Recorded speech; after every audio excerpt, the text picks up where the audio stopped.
told you about that time I got super duper high and I went to the zoo with my kids and I got really bummed out. I wrote a story about it, about animal prison. Zoos are horrible. They're horrible.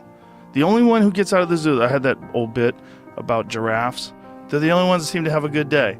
They're like, another day with no lions. They don't give a fuck. They're happy to be in the zoo. I bet there's things like chimpanzees and certain animals that shouldn't be in a zoo. But half the animals don't give a shit. I think the big one with lions is they don't get to kill anything. You know, that's like if someone just extracted sperm from you and you never got to have sex your whole life. Yeah. You're just like, oh. It is weird. Yeah, but that's their instinct, right? They have a built-in survival instinct to chase things and kill things. They're the cleanup crew. Oops. They're the cleanup crew for the jungle. That's what they do. Like when something's slipping, something's not quick enough, the lions are there to keep the balance. Otherwise, the deer would just overbreed. All the antelopes, there'd be too many of them. They need things to kill them. So they have this insane desire to kill things.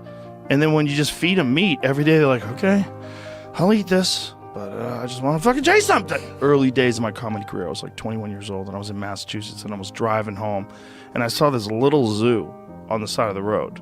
Like, there was a direction to this little-ass zoo. So I said, all right, I got a little time to kill. We'll check out this little zoo. It was horrible. There's this polar bear, and he was in a room that was not much bigger than this fucking studio, and he was just walking around in circles. Just walking in circles like a crazy person. I was like, oh no. It was just so sad.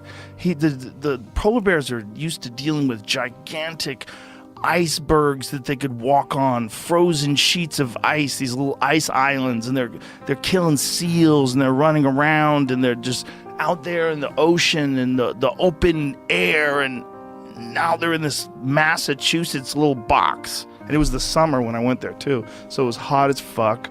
And this poor polar bear is just wandering around in a circle. It's like, oh, why are we doing that? We know what they look like. It's not like the old days before they had video, where the only way you could see an animal was they had to capture it and bring it to the zoo. We fucking know what a polar bear. You don't have to go see them in jail.